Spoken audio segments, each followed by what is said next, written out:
He came from the mists of old kingdoms, a shadowy figure remembered more in myth than in inscription. His name was Jayavarman II. And though history doesn't speak much of his youth, no childhood stories etched in stone, no long-winded genealogies, his legacy would come to shape the very bones of Cambodia. He wasn't the first to dream of unity, but he would be the first to seize it. In the 8th and early 9th centuries, the land we now call Cambodia was splintered, carved into pockets of local power, former provinces of a once great empire called Chenla. That name had long since faded into echoes, leaving behind a patchwork of small Khmer chiefdoms ruled by local lords. These warlords, bound more by regional loyalties than by any grand national vision, clung to control over their river valleys and rice fields. Over it all loomed the shadow of foreign powers, especially the enigmatic force referred to simply as Java. Some scholars have suggested this might mean the island of Java in modern-day Indonesia, home of powerful maritime kingdoms. Others believe Java was not an island at all, but rather the Cham people, ancient rivals living in what is now southern Vietnam. The Khmer, as they called themselves, had long resented these external rulers, whoever they were. And from that resentment, rebellion found fertile ground. Jayavarman II emerged as the man to carry that flame. Born of noble blood, though no records can quite agree on where or when he launched a campaign that would ripple from village to kingdom. He began in the southeast, capturing Vyadapura, and from there moved steadily inland, seizing Sambapura along the Mekong River. With each victory, his following grew. Farmers laid down plows to pick up spears, lords switched allegiances, and slowly a mosaic of power began to fuse into something that looked like a nation. But as his star rose, so did resistance. In the west, where loyalties still lingered for Champa or Java, Jayavarman met a wall of opposition. His forces faltered. Pushed back, wounded in pride and perhaps in body, he and his army retreated into the Kulin Hills, a rugged stretch of land cloaked in jungle stone and legend.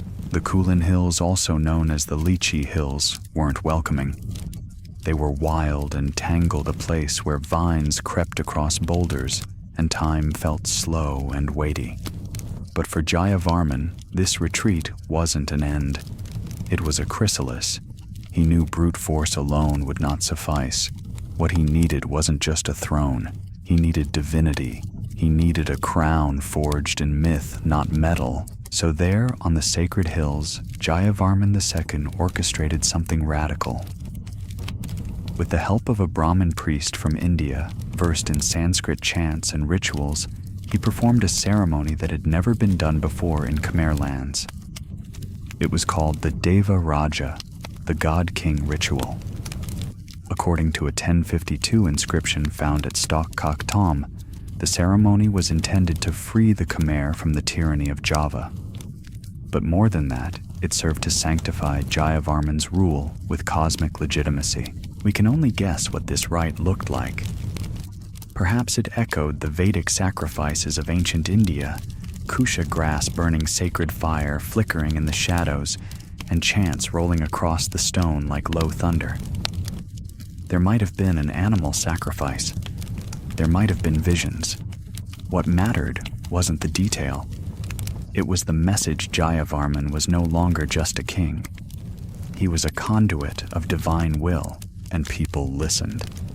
Across the Khmer world, whispers of a god king spread. Rivals paused. Subjects bowed. For the first time in centuries, the scattered lands of the Khmer began to cohere, not just through conquest, but through belief. Jayavarman's unification strategy wasn't limited to magic and metaphor. He was a master of practical politics. He forged alliances, arranged marriages, granted land, and kept up a steady rhythm of military campaigns when needed. Slowly, the puzzle pieces fell into place. From the northern reaches, brushing up against China, to the ocean in the south, From the jungles near present-day Myanmar to the eastward borders with Champa, his dominion grew. This wasn't just the birth of a kingdom, it was the birth of an idea. Cambodia had its own god-king now, and the shape of its destiny would begin to take form, one temple, one canal, one whispered prayer at a time. The city he built rose not in haste, but in ritual. Jayavarman II chose the site of his capital with care near the present-day town of Roluos, close to the Siem Reap River.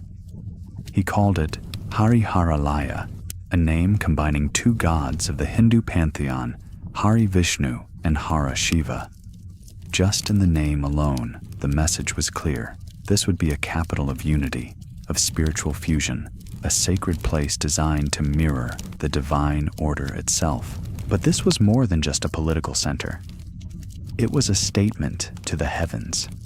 Jayavarman didn't simply want a city, he wanted a cosmic replica, a man-made echo of sacred geography.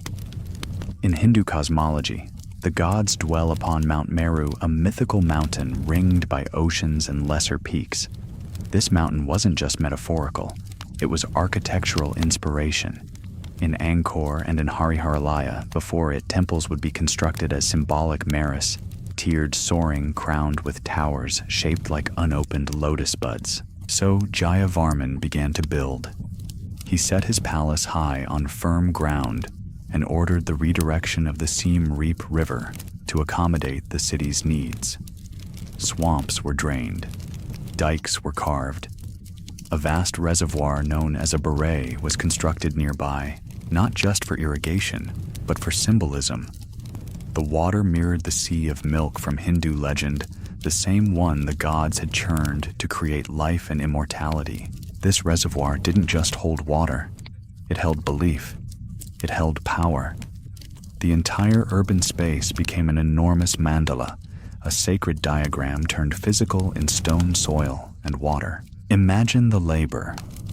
Thousands of workers, men, women, maybe even children, moving earth basket by basket, carving channels, with primitive tools, aligning stones without mortar, guided only by celestial geometry and brute endurance.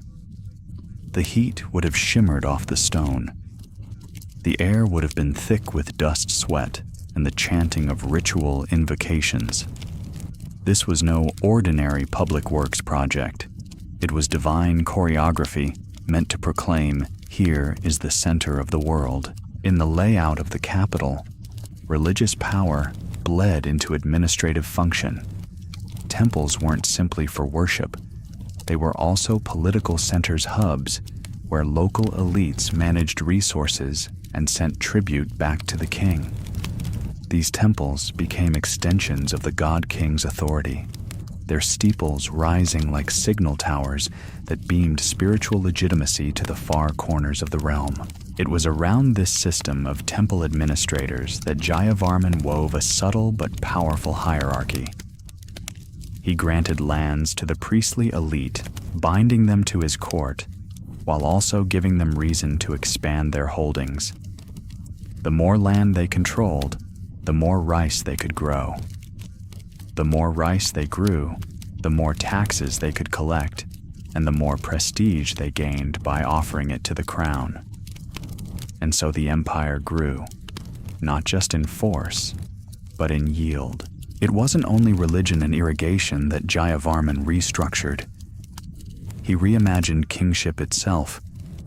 By claiming the role of Deva Raja, he placed himself beyond ordinary mortals, yet tethered to them through cosmic obligation.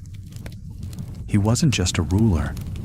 He was a divine necessity. Without him, the land would lose its balance, the crops would fail, the rain would refuse to fall, and for the people, farmers planting rice in the central lowlands, monks lighting oil lamps in forest temples, artisans carving lintels with images of apsaras and nagas.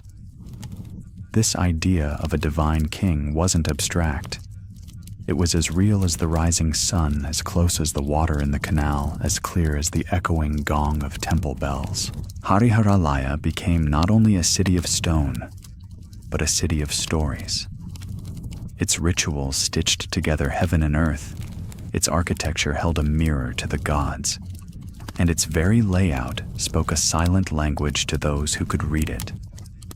The buildings told of a world where power was sacred, where structure was cosmic, and where the king stood at the center like the eye of a storm, still unmoving, essential.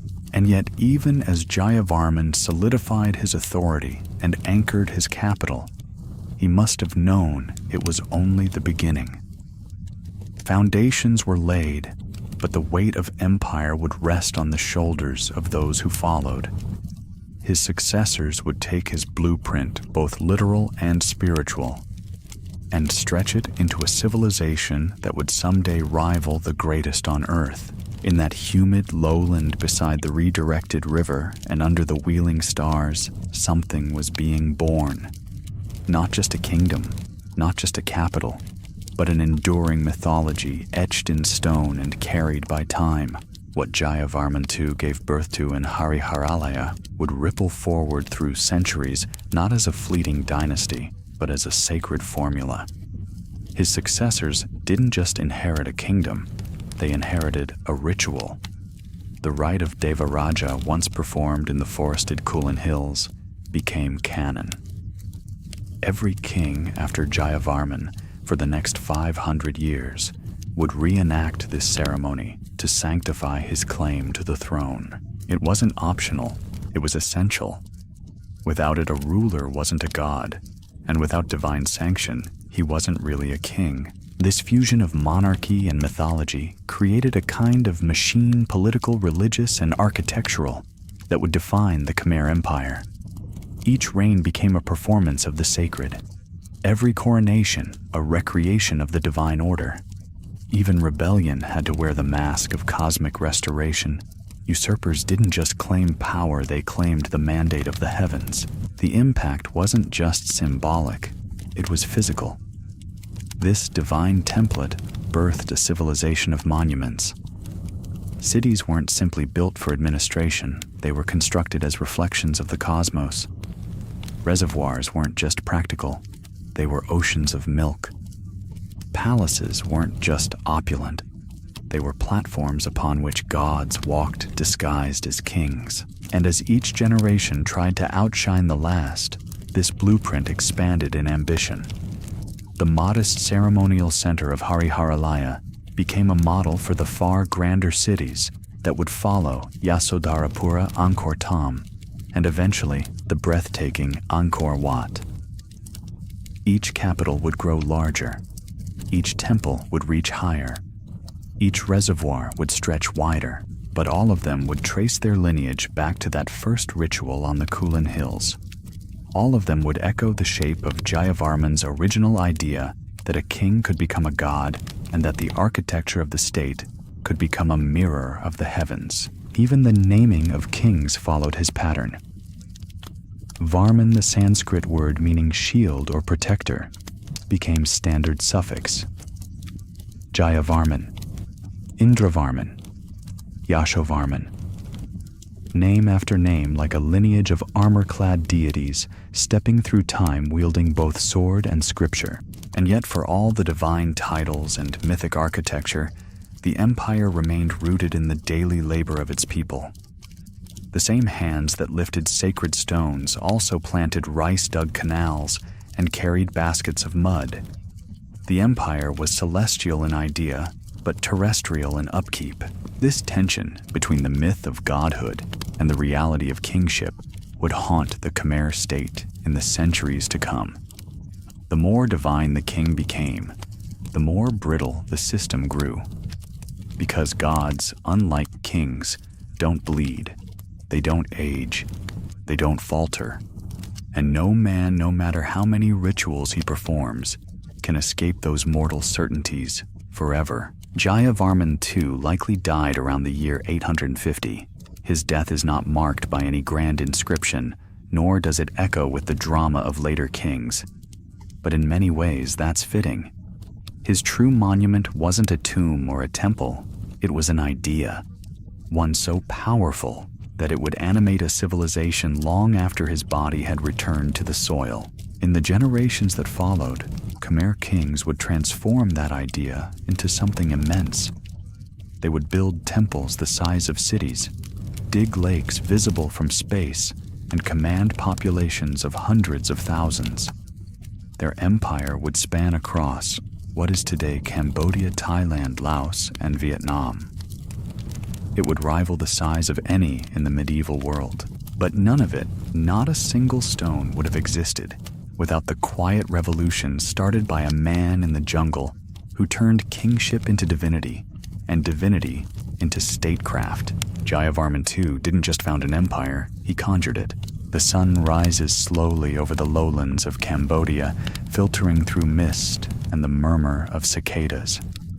On this land, flat, fertile, and laced with rivers, the city of Angkor began to stir centuries ago. From the 11th to the 13th centuries, this place would become something the world had never seen, a city of over 1 million souls, occupying more than 1,000 square kilometers, larger than present-day New York. 1 in every 1,000 people on Earth once lived here in a city built not merely of stone and rice, but of belief. Angkor was not just a seat of kings. It was a holy machine, a place where cosmology met engineering and where the dreams of god kings were carried on the backs of laborers and carved into sandstone. At its heart was a powerful idea: the king was divine, not metaphorically, but literally. His rule was not political, but cosmic. He was the Deva Raja, the god king, the pivot upon which the world turned. This gave him not only the right, but the necessity to rule, and gave his subjects the duty to serve. This belief permeated everything from how temples were built to how taxes were collected. Each village had its own temple, and each temple wasn't just a spiritual center. It was an office, a record hall, a place where tribute was gathered. Local elite families were responsible for managing these temples and collecting the goods, rice labor cloth, that would first support the temple itself and then be funneled back to the royal treasury. Their prestige was measured by their generosity to the throne, and they competed fiercely in this sacred economy. This system drove a relentless expansion.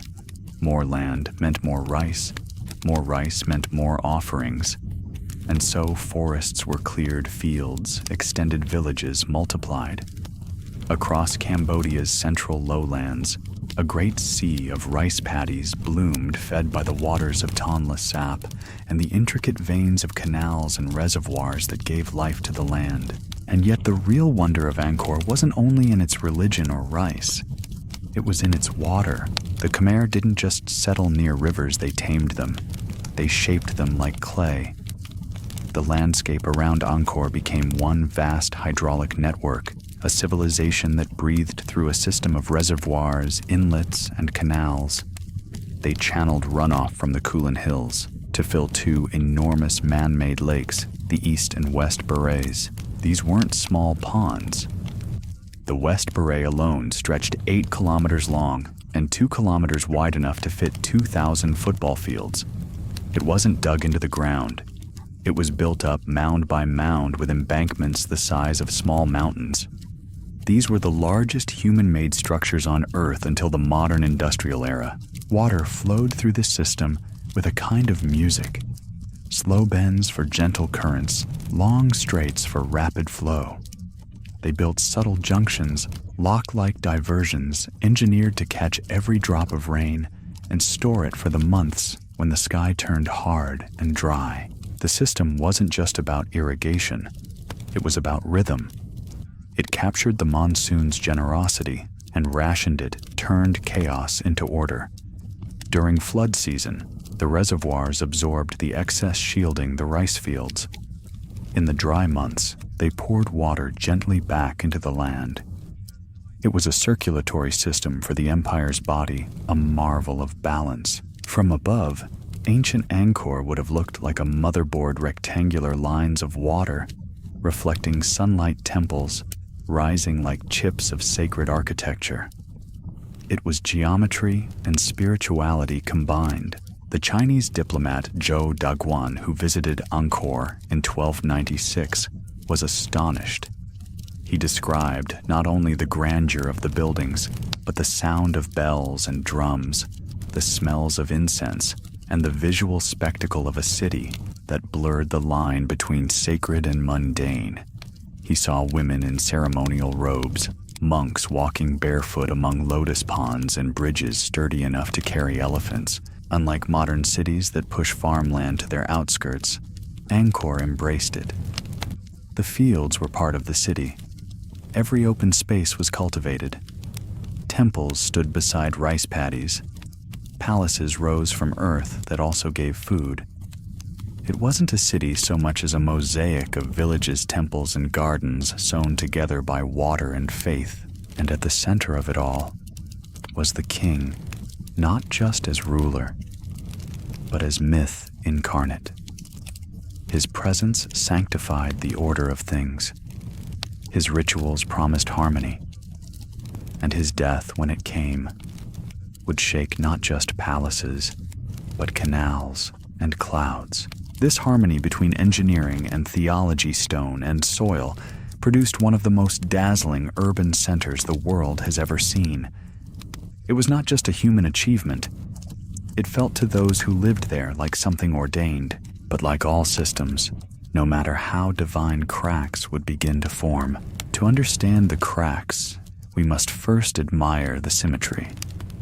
The Khmer Empire was a masterpiece of order, but that order had a price, and it was often paid by those furthest from the throne. The system that sustained Angkor was brilliant, but also brittle. It relied on precise balances of water, of labor, of faith. The barays and canals needed constant maintenance. Embankments had to be reinforced. Sediment had to be dredged from channels. Wooden gates had to be repaired after every storm. None of this happened on its own. It took people, thousands of them. Conscripts from villages, workers from rice fields. Their labor fed the system just as much as the water did. And as the city grew, so did the demands. More fields meant more irrigation. More irrigation meant more labor. And somewhere along the line, that labor stopped feeling sacred and started to feel suffocating. The tax system, too, had begun to eat itself. Those elite families who ran the temples were rewarded not for sustainability, but for growth. The more wealth they extracted, the more status they earned. So they expanded relentlessly. They cut down forests, drained wetlands, and turned ever more land into fields. It worked at first. The empire's economic engine hummed, but expansion couldn't go on forever. The land once lush began to tire. Soil thinned. Forests vanished. Rivers clogged with silt. And the peasants, those who worked the land and dug the canals, began to feel the weight of a system built on their backs. And still, the king was worshipped. Still, the temples grew. Angkor Wat, built in the early 12th century by King Jayavarman II, was a monument not only to the gods, but to the king's ambition. Larger than Vatican City, assembled from nearly 10 million sandstone blocks, it stands as perhaps the most spectacular religious structure ever built. Its 5 towers reach like blooming lotus buds toward the sky. Its galleries unfold like sacred scriptures carved in stone. The stone was hauled from the Kulin Hills 40 kilometers away, floated down rivers, and lifted into place without mortar. The carvings, churning seas of milk, celestial battles, divine avatars, were more than decoration. They were scripture. They were propaganda. They were above all a vision of cosmic stability, where the king sat at the center like a still eye. But that vision masked turbulence. Jayavarman II, for all his architectural genius, was no military mastermind. His attempts to conquer neighboring kingdoms like Champa and Dai Viet ended in costly failure. Armies were lost, coffers were drained, and when he died, likely on campaign, he left no clear heir. The result was chaos, a string of weak kings, civil wars, and rebellions. The center that had once held now trembled. And into this uncertainty, seeped something new doubt. The Devaraja system had worked because people believed. The king was divine. The state was sacred. The temples were eternal. But when kings died without heirs, when fields failed, when taxes soared, that belief began to erode. Religious shifts accelerated the fracture. While Hinduism had long been the official faith of the Khmer court, a different form of belief had always lingered at the edges. Buddhism.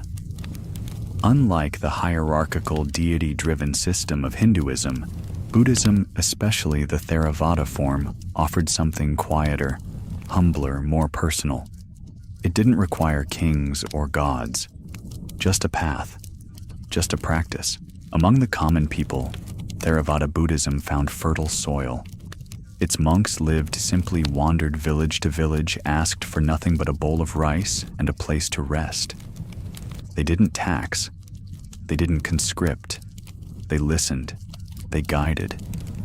And in a world where the god kings had begun to falter, this simplicity felt like relief. By the year 1295, Theravada Buddhism had become the state religion. And with that change, the ideological foundation of Angkor cracked. No longer divine, the king was now merely royal. No longer central to the universe, the palace became one among many. The priests lost their power. The temple networks frayed, and the vast machinery of tribute and belief which had fueled Angkor's rise began to stall. And yet life went on. Monks still walked the roads. Farmers still planted rice. The berets still caught the rain.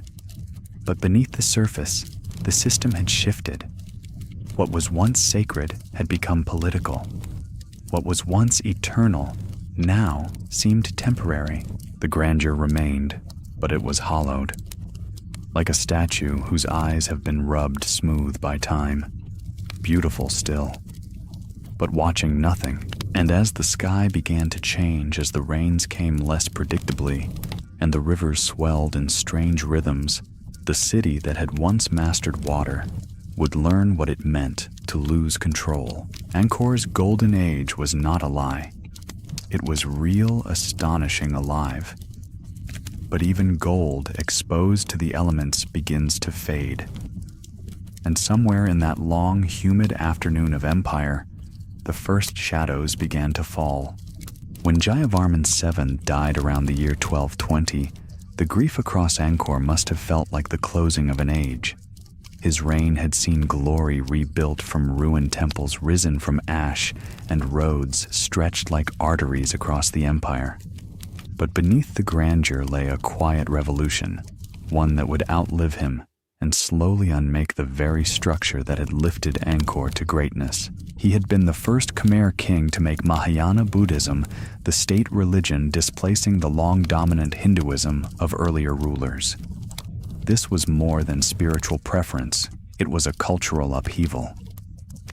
Mahayana Buddhism, with its fluid boundaries and universal compassion, fit well with Jayavarman's vision of a kingdom open to all, from nobles to villagers. His temples, like the Bayun, at the heart of Angkor Thom, were designed without enclosing walls, a symbolic embrace of inclusivity.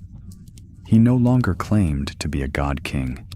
Instead, he humbly styled himself the Lord who looks down.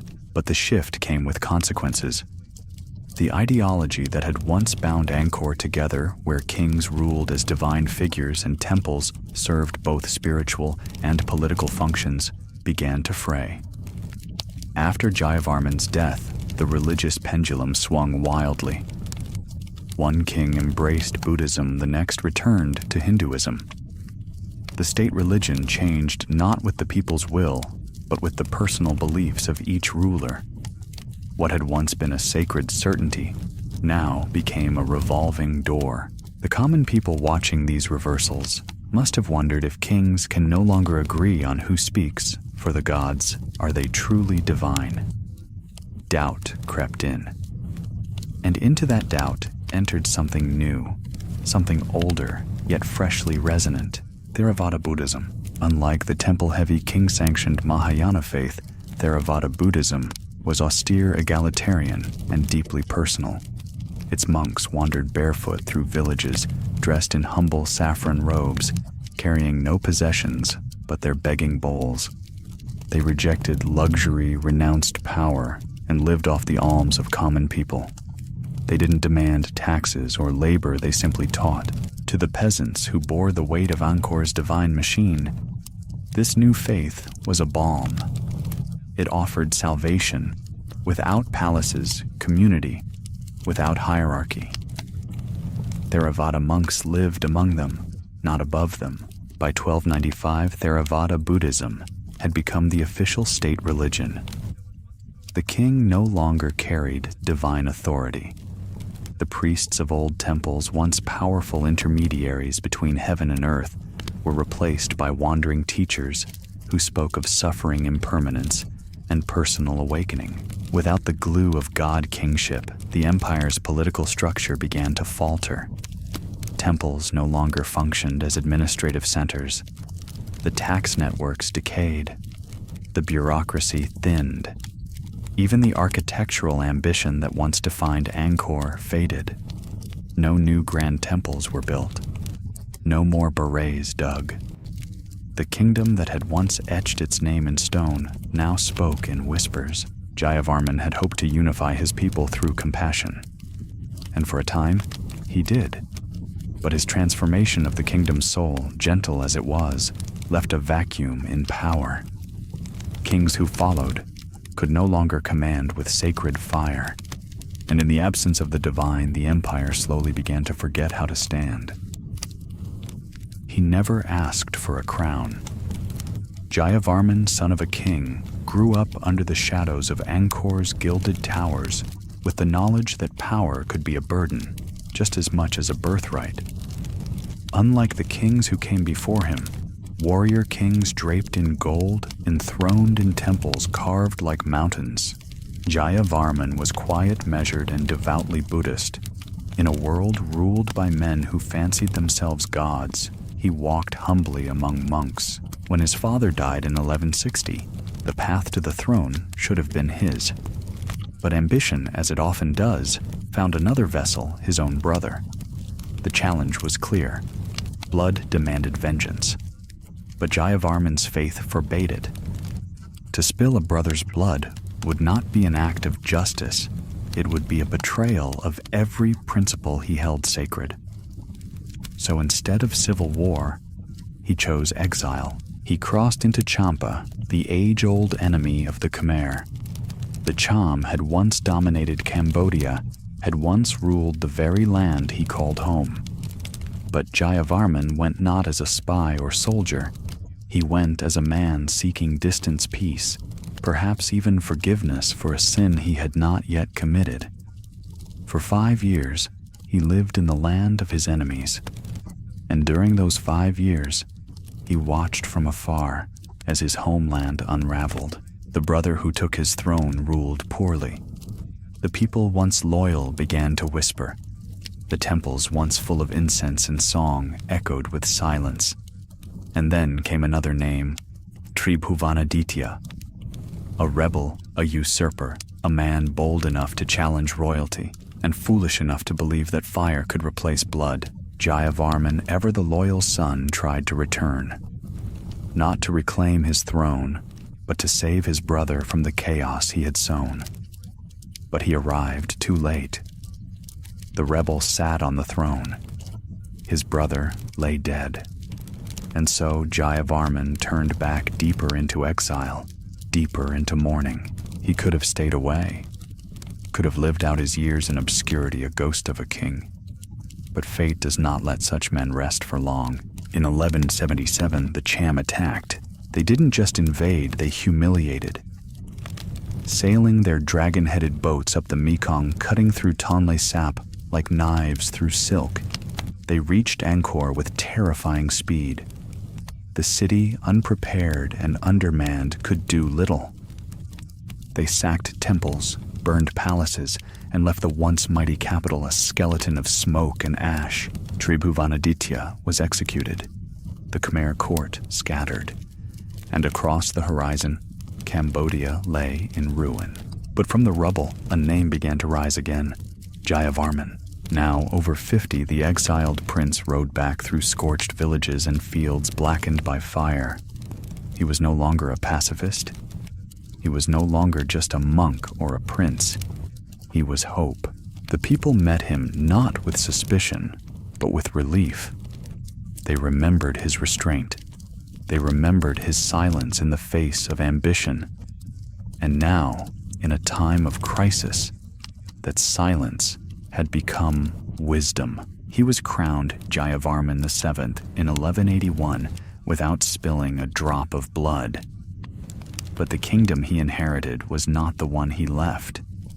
It was a ruin haunted by foreign soldiers and mourning ghosts, and so the Buddhist king went to war. His armies, hastily assembled, fought with something deeper than rage. They fought for memory, for Angkor, for the idea that the city could rise again, and rise it did. Battle after battle, Jayavarman drove the Cham back, reclaiming one piece of land at a time. When the last invader had fled, he didn't stop. He marched into Champa, reversing the humiliation, capturing their capital, and claiming justice, not just for himself, but for a kingdom scorched by betrayal. It was a victory. But Angkor, his capital, was still broken. Its wooden houses were cinders. Its once resplendent palaces lay in piles of charcoal. And so he did what no other king had done so swiftly. He rebuilt. He called it Angkor Thom, the Great City. 9 square kilometers bounded by walls and moat, laid out with mathematical grace. The roads ran straight and wide. The bridges arched strong enough to carry elephants. The canals, still steaming from past battles, were rerouted and repaired. Carvings in the bayon. The temple he raised at the heart of this new Angkor show the construction in vivid detail. Workers hauling stone, elephants tugging massive loads, bamboo scaffolds climbing into the sky like skeletal trees. The city became not only a symbol of recovery, but of rebirth. But Jayavarman wasn't finished. He began the most ambitious public works campaign in the history of Southeast Asia. Roads stitched together distant provinces. Rest houses and hospitals sprang up along trade routes. Shrines welcomed travelers. Water again flowed not in chaos, but in order. And while he built, he transformed the soul of the kingdom. Jayavarman VII didn't simply remain Buddhist. He made Buddhism the official faith of the Khmer Empire. Not the ancient Hinduism of his predecessors with its strict hierarchy and caste-bound rituals, but the softer, more inclusive Mahayana tradition. His temples no longer depicted Vishnu reclining on a lotus leaf or Shiva dancing within circles of flame. Now they showed scenes from the Jataka's tales of the Buddha's past lives. Stories of compassion, of sacrifice, of humility. This religious shift wasn't just spiritual, it was revolutionary. For centuries, Khmer kings had claimed divine blood, but Jayavarman called himself only the Lord who looks down. He refused the title of God King. He built temples with open courtyards instead of cloistered sanctuaries. He let the light in, but even as he did this, he remained deeply powerful. Mahayana Buddhism allowed him to merge new ideals with old authority. He remained a sacred king, but not a distant deity. A king who healed, not just ruled, and the people responded. They followed. They believed. Yet beneath the gold leaf of this new era, tensions still lingered. His transformation was radical. Not all welcomed it. The elite priesthoods lost status. The Hindu nobles, once central to power, watched themselves sidelined. The temples that once channeled tribute and ritual now served a different master. The cultural glue that had bound the empire for centuries had been gently but definitively replaced. Jayavarman ruled for nearly 40 years, and by the time he died around 1220, he was close to 100 years old. The mourning was deep. His funeral resounded with conches and drums with flutes that carried his name into the forests. He left behind a capital more majestic than any that had come before. He left roads, temples, and stories. But more than anything, he left a question: could an empire built on a different kind of faith survive the weight of its own past? Jayavarman VII was the last of the great builders. After him, no new temples of scale were raised, no new reservoirs dug. The golden chisel of Angkor fell silent. But for a brief moment, under the rule of a warrior monk who once refused to draw a sword, the Khmer Empire reached its final shining summit. The great temples still stood their towers, catching the morning light, like fingers reaching for vanished gods. But the people of Angkor no longer looked up. They looked outward with caution, with worry. The piece Jayavarman VII had stitched together with stone and faith was fraying at the seams, and the air had changed. It wasn't just the sermons that had grown quieter.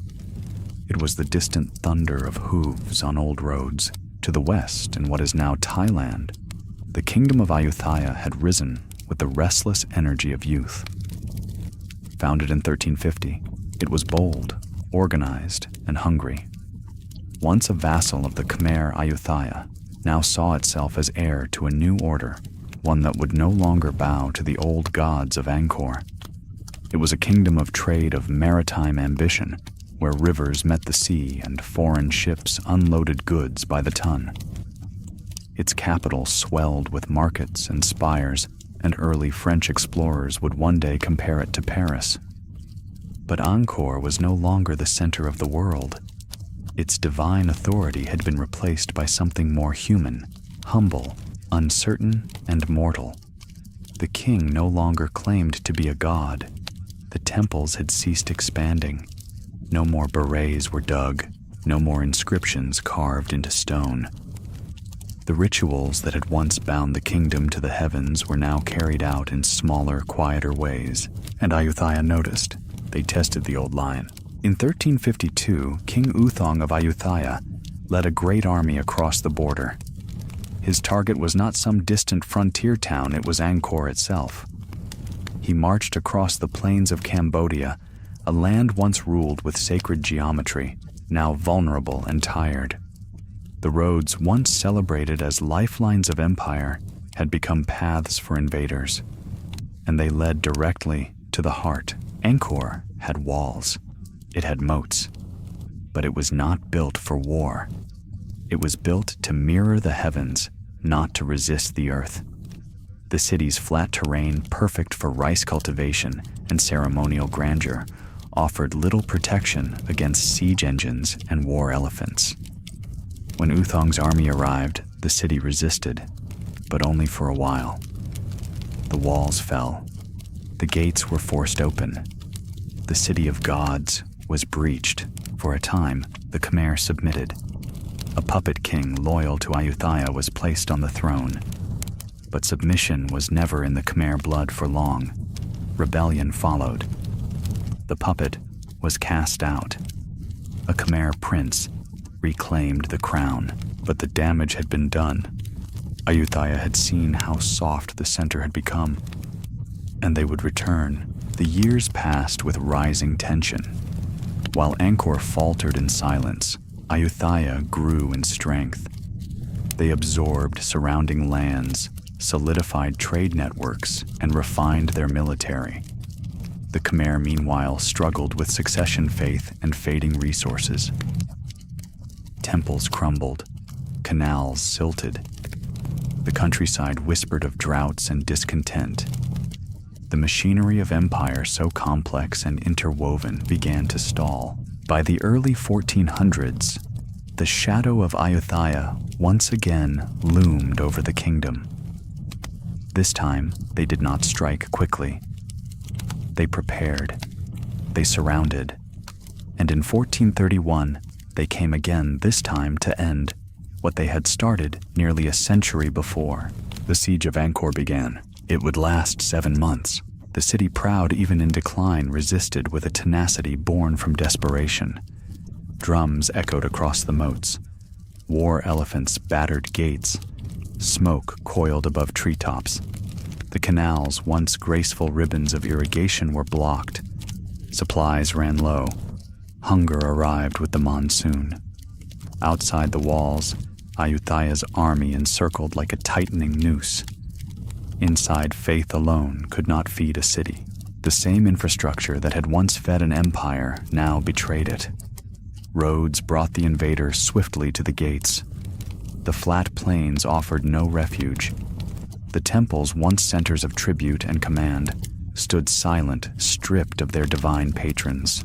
When the walls finally gave way, it wasn't a sudden collapse, but a slow unraveling, like the final thread pulled from a worn tapestry. And then silence. When the gates fell and the armies poured in, Angkor did not scream, it exhaled, as if the weight of centuries of rituals of divine pretense had finally slipped from its shoulders.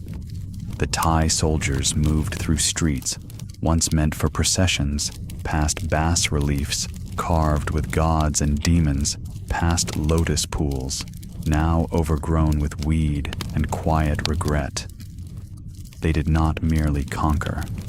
They stripped the city of its sacredness. Statues were taken, jewels pried loose from ancient altars. Many of those relics would later be found in Ayutthaya's own temples, like war trophies, too heavy for the tongue, but light in the hand. It wasn't just plunder, it was appropriation. The soul of Angkor, once clad in sandstone and gold leaf, was being harvested and replanted in a new world. The conquerors placed one of their own princes on the throne. Another puppet, another illusion. But the Khmer spirit was not extinguished. The people rebelled yet again. The usurper was driven out. A native king was restored, and still it wasn't enough. The second fall of Angkor had proved what many now feared to say aloud, that the city, for all its past glory, was no longer safe. Not spiritually, not politically, not even practically. The very features that had once defined its majesty, its openness, its flatness, its intricate arteries of road and canal, had become weaknesses. Beauty had become burden. And so the decision came: the royal court would leave. It wasn't a grand evacuation. There were no farewells carved in stone, no final ceremony, just quiet movement. A procession of ox carts, monks, scribes, palace women, and guards traveling south toward the junction of rivers, toward the region where Phnom Penh would one day rise. It was not a march of exile. It was a retreat of exhaustion. They left behind palaces of wood that would rot in monsoon rain, libraries of palm leaf manuscripts that would fade and fall apart, markets that would fall silent, courtyards that would become nesting grounds for birds. But they also left behind something more lasting: the bones of belief. What happens to a sacred city when no one worships there anymore? At first, not much. The stone temples remained. The towers still stood. And for a while, monks continued their slow walks through the colonnades, lighting incense, reciting sutras. But gradually, even that thinned. Without royal patronage, temples faded from the center to the periphery. Without tribute, caretakers left. The jungle, waiting patiently all this time, began to move in. Roots cracked through floor tiles. Vines curled through windows. Banyan trees, with their strange tendrils and insatiable hunger, took hold of the walls and did not let go.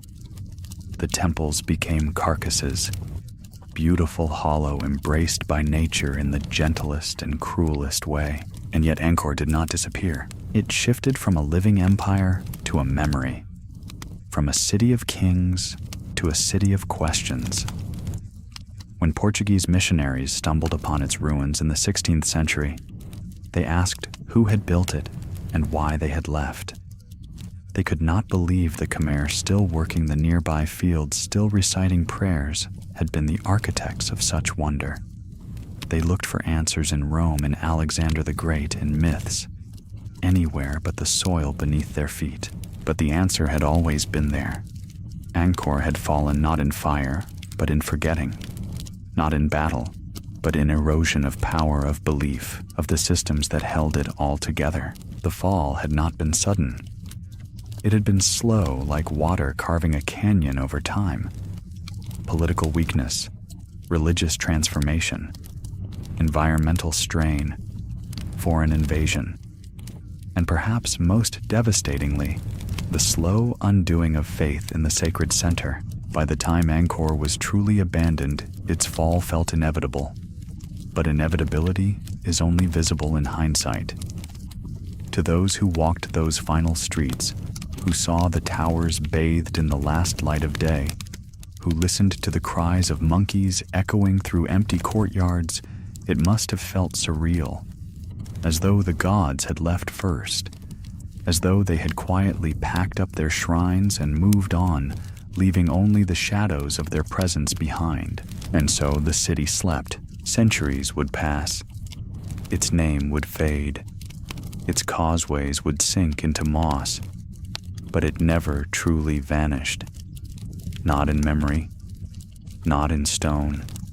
And when the world came looking centuries later, machetes in hand, cutting through vines and mystery, it would find the temples waiting not for worship, but for wonder. It began in the dead of winter. The year was 367. Across the breadth of Roman Britain, the wind howled with unusual cruelty, tearing through the bare trees of the north and rattling the shutters of watchtowers along the eastern coast.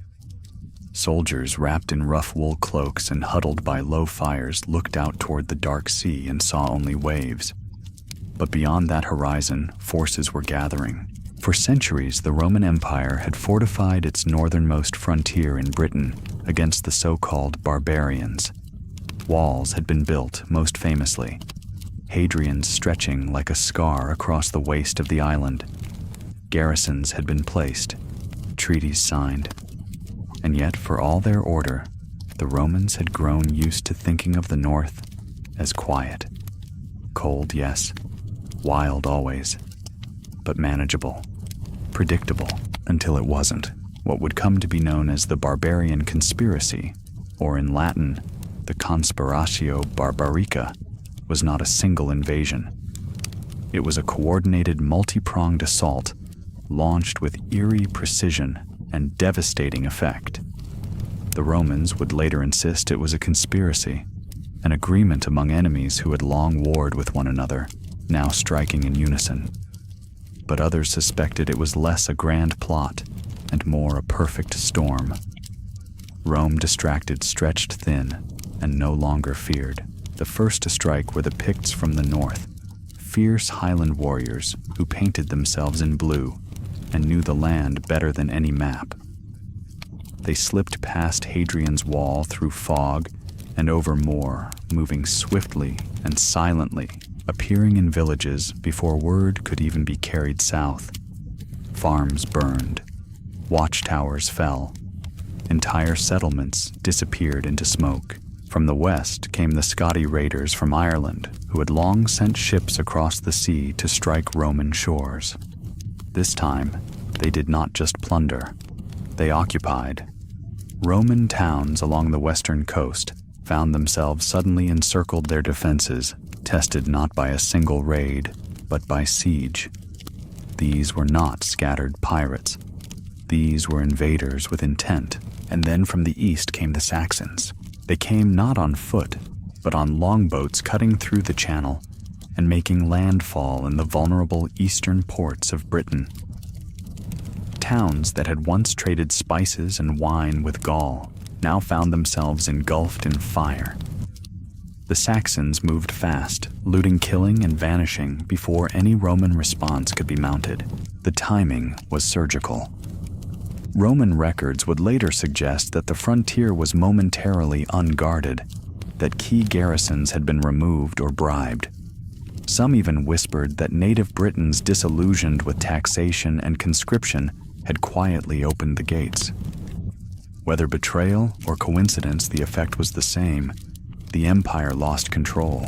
And then came the worst news of all, the Comes Maritimus, the Count of the Saxon Shore, one of Rome's highest-ranking officers in Britain, had been killed. For the people of Britain, it must have felt apocalyptic. The very systems that had organized life currency security law vanished almost overnight. Roman villas were looted. Roman roads, once symbols of unity, became paths for retreat. Families fled south, seeking protection that no longer existed. Trade ceased. Fear spread. In the absence of imperial command, local leaders tried to hold the line. Some fortified hill forts from a forgotten era. Others negotiated with raiders, trading food for peace. Still others fled entirely, taking their families and fading into the forests. For the first time in centuries, large parts of Roman Britain belonged to no one. When word reached the continent, it struck like thunder through the halls of imperial power. The Emperor Valentinian, then ruling from Trier, saw the situation not just as a military failure, but a humiliation. An entire province, Britain, jewel of the Western Sea, had been swallowed. He responded the only way Rome knew how, with overwhelming force. A general named Theodosius, the father of the future emperor of the same name, was dispatched with a task that seemed impossible to restore order to a land lost to chaos. He landed with fresh troops, reorganized what was left of the Roman infrastructure, and began retaking territory inch by inch. Forts were rebuilt, roads resecured, and one by one, the invading groups were pushed back, though never entirely defeated. But something fundamental had shifted. The Britain that emerged from the conspiracy of 367 was not the same as before. It was cracked, uncertain, and increasingly independent. Rome had proven it could be absent, and that absence, even if temporary, changed everything. The old trust was gone. In the years that followed, Rome would try to reassert control. Officials returned, taxes resumed, but the fabric had torn, and no amount of imperial stitching could fully mend it. Local elites grew bolder. Roman identity, once a source of pride, began to feel foreign. In some places, people stopped speaking Latin. In others, they stopped paying tribute. And beneath it all, a new identity was beginning to stir, something not fully Roman, not fully native. Something that would centuries later emerge as Anglo-Saxon England. But in 367, that future was still buried beneath ash and snow. What the conspiracy revealed was not simply Rome's vulnerability. It revealed Rome's limits, its inability to be everywhere, to respond instantly, to keep the vast machinery of empire turning in all places at once. For those living in Britain, the illusion of permanence had been shattered. Rome, once thought eternal, could vanish. The gods it brought, the language it spoke, the law it carried, these could all be swept away, not by one enemy, but by many acting together, or perhaps simply acting at once. And though Theodosius would claim victory, and the empire would briefly reclaim the land, the clock had started ticking. Not just for Roman Britain, but for the empire itself. Angkor would fall 1,000 years later. But here, on this frozen island in the North Atlantic, another empire had already begun to slip away quietly, painfully. And inevitably, the jungle didn't rush in. It crept after the kings were gone, and the rituals stopped after the fires in the temples had cooled, and the court had moved south. Angkor remained not in power, but in silence. Its towers still reached skyward, its causeways still stretched across the earth, but they no longer led anywhere. The voices of the god-kings had faded, and in their place came the slow language of leaves and wind. No drums, no bells, just roots, vines, and time. The banyan trees arrived like ghosts. Their seeds dropped from birds above, nestled in crevices of stone, and took root. Slowly, they split the walls, winding themselves through the very bones of temples. Trunks thickened, canopies spread. The jungle didn't destroy Angkor. It absorbed it, wrapped it in green and shadow like a memory that refused to die, but no longer spoke aloud. And yet Angkor never vanished. Farmers still planted rice in the nearby fields. Monks still visited the ruins, walking barefoot across stone steps, worn smooth by centuries. Pilgrims came, then scholars, then explorers. In 1586, a Portuguese missionary named Antonio da Madalena wandered into the heart of the ruins and stood in awe. He called it a city of miracles. He died soon after shipwrecked, but not before telling a friend what he had seen. That story would become the first European echo of Angkor's rebirth. Centuries passed, still the city waited.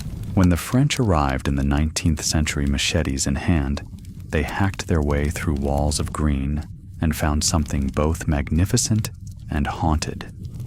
Temples choked by silk cotton trees, carvings barely visible beneath moss and lichen, but also beauty, stillness, a sense that this place had once stood at the center of the world and had not entirely let go. They asked, who built this? Romans, Greeks? Perhaps Alexander the Great. They couldn't imagine that the people who still worked the nearby fields, speaking Khmer and lighting incense, were the descendants of those who carved these stones. The truth was harder to see than the myth, but Angkor doesn't exist to confirm old fantasies. It exists to remind us, to warn us. It tells a story that's not unique of empires that believed themselves eternal, that built structures to outlast time, that aligned architecture with stars and declared their kings divine. And then somewhere between ceremony and silence, forgot what held it all together. Angkor's greatness wasn't undone in a single night. It unraveled slowly through shifts in religion, through environmental stress, through overreach and exhaustion. Its fall wasn't a collapse. It was a surrender, quiet and inevitable.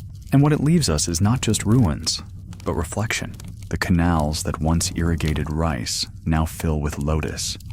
The temples built for gods now host birds, lizards, and the echo of tourist footsteps. What was once sacred has become shared. What was once hidden has become a symbol not just of Cambodia's past, but of what all civilizations carry within them: brilliance, fragility, and the need to believe. Angkor whispers even now. It whispers that no empire, no matter how divine it claims to be, is immune to time. That complexity without care becomes burden. That faith without balance becomes fracture. And that nature patient and unconcerned will always wait for its turn. It doesn't threaten, it doesn't boast. It simply stands half swallowed by jungle, half remembered by history, and reminds us that greatness is not a guarantee. It's a choice, made every day. And if forgotten, it becomes silence.